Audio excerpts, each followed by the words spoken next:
Kita beralih ke berita selanjutnya. Tribunnews perdana hari kerja di tahun baru 2023. Anggota DPRD Kota Ambon tak berkantor.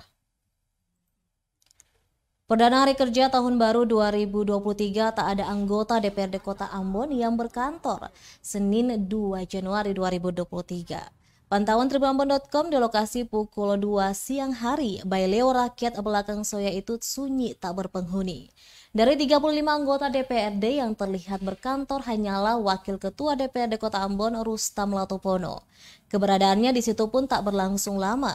Baik ruang Komisi 1, Komisi 2 maupun Komisi 3 semuanya terkunci. Tak hanya para wakil rakyat atau pegawai sekretariat di kantor itu juga banyak yang tidak masuk di hari pertama masuk kerja. Dari puluhan jumlah pegawai yang hadir hanya sekitar 1 atau 2 orang saja.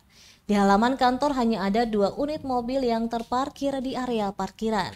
Padahal biasanya mobil yang parkir berjumlah belasan hingga mencapai puluhan. Suasana ini sudah semacam sebuah tradisi ketika hari libur berakhir.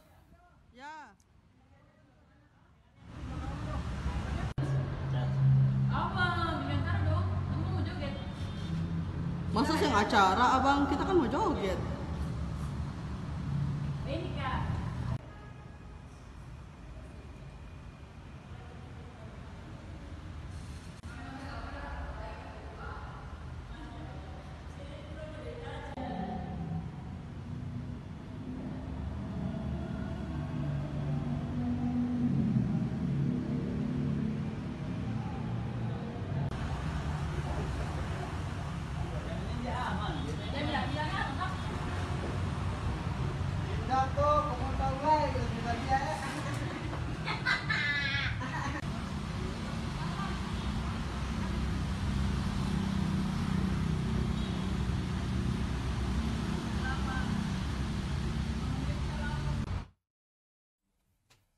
Terima kasih sudah nonton.